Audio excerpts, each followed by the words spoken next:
Assalamualaikum warahmatullahi wabarakatuh. Bismillah, alhamdulillah, wassalatu wassalamu ala rasulillah wa ala alihi wa ashabihi wa mawala. Rabbi shrah li sadri wa yassir li amri wahlul 'uqdatam min lisani yafqahu qawli wa ba'd.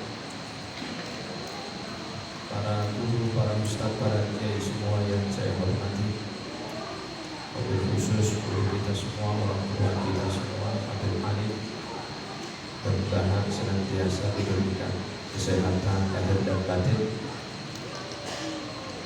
Para jemaah sekalian yang saya hormati dan saya muliakan, anak-anakku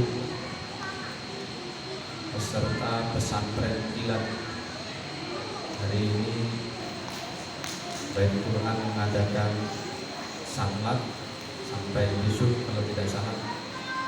Mudah-mudahan anak-anak semua kerasan di pesantren karena malam ini akan menginap. Mungkin sebagian baru pengalaman pertama menginap di luar rumah. Mudah-mudahan ini menjadi pengalaman yang baik bagi anak-anakku sekalian.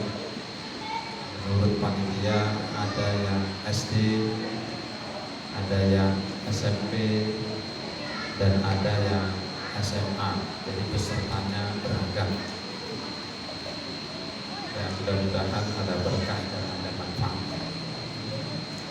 Insya Allah malam hari ini secara singkat saya akan menyampaikan tentang persoalan zakat yang sebagaimana tadi disampaikan oleh MC.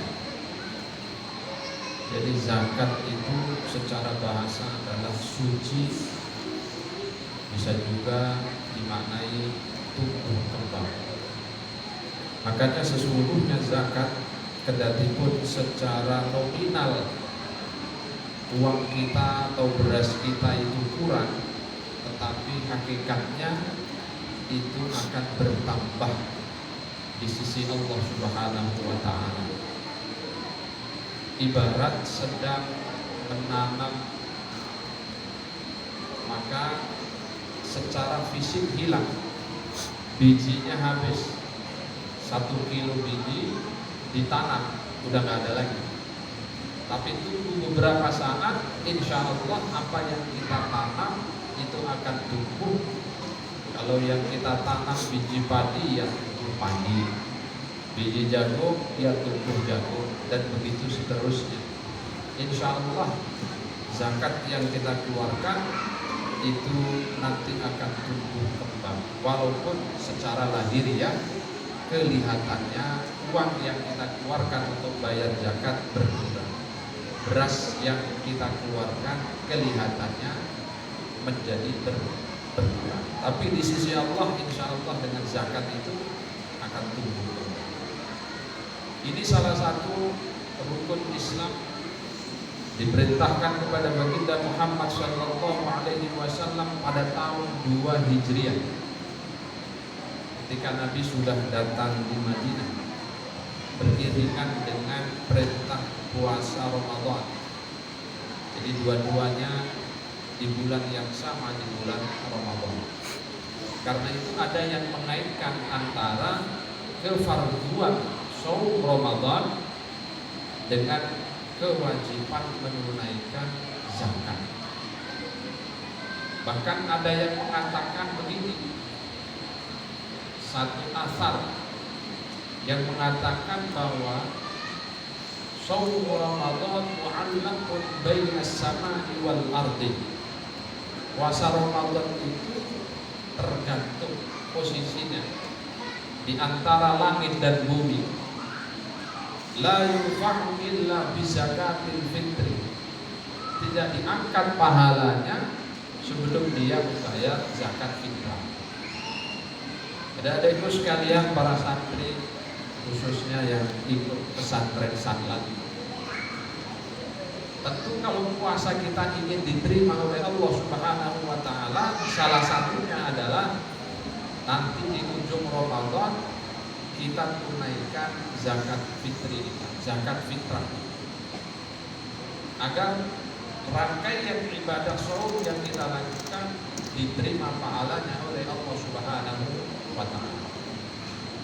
Memang hadis atau riwayat tadi dipermasalahkan sanadnya, tetapi maknanya bisa kita terima. Kenapa?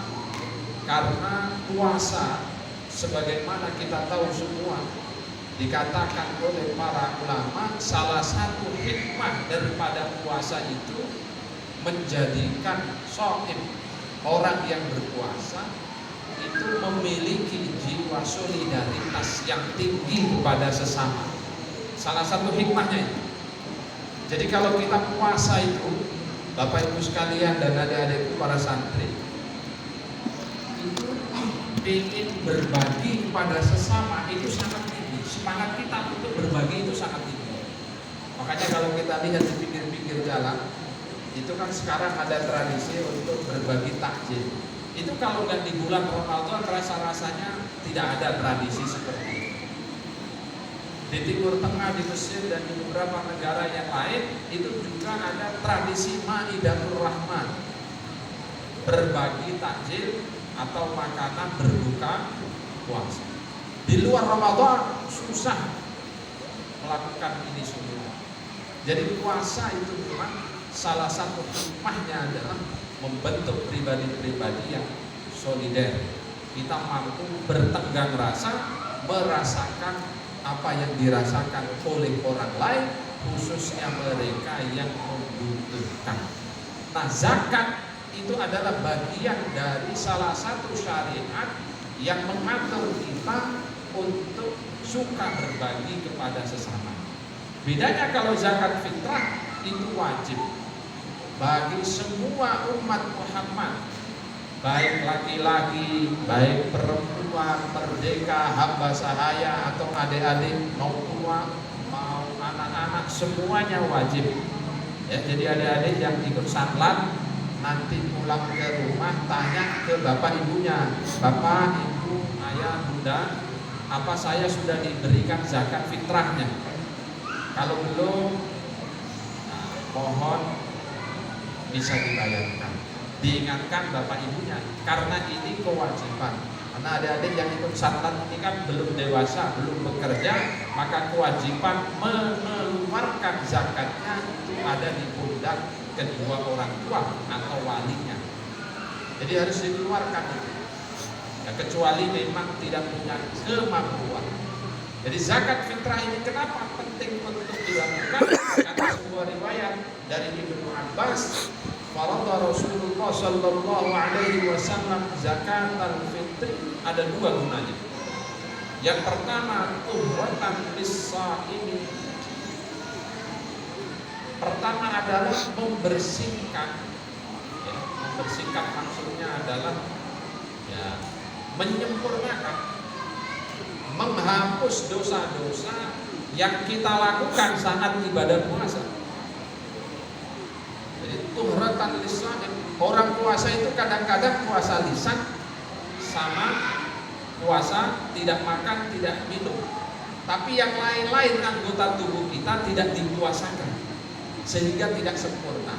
Agar sempurna diampuni dosa-dosa saat kita puasa, kata riwayat ini ya kita harus jaga fitrah. Tuhratan lis-shaimi minal lagwi war rafati. Sering ya tangan kita, lidah kita ucap tapi membuat sakit orang padahal sedang menjalankan ibadah puasa. Berkurang pahala puasanya, disempurnakan dengan zakat fitrah. Yang kedua adalah tu'matan lil masakin, memberikan makan kepada mereka yang miskin, yang tak punya cukup ekonomi, agar pada waktu Idul Fitri tidak ada handai tolan kita, tetangga kita itu yang kemudian meminta-minta kepada yang lain, padahal kita sedang bersenang-senang Idul Fitri, hari raya merayakan hari kemenangan. Karena itu agama kita membuat aturan berbagi kepada sesama melalui zakat fitrah. Hukumnya wajib ain bagi seluruh umat Muhammad yang tadi baik kecil besar laki perempuan yang hidup sampai hari terakhir bulan Ramadan. Jadi sekali lagi adik-adikku sekalian, nanti pulang salat tanya ke bapak ibu orang tua membayar zakatnya, jangan sampai tidak dibayarkan. Bapak ibu sekalian, saya kira cukup ya. Hari ini insyaallah pembahasan kita mengenai zakat fitrah. Mudah-mudahan di kesempatan lain akan kita lanjutkan dengan tema-tema yang lain, karena ini santri-santri sahabat kita butuh istirahat, maka ceramahnya nggak usah panjang-panjang. Mudah-mudahan terawihnya dipanjang-panjang jadi bisa istirahat. Demikian, terima kasih sekali lagi. Wassalamualaikum warahmatullahi wabarakatuh.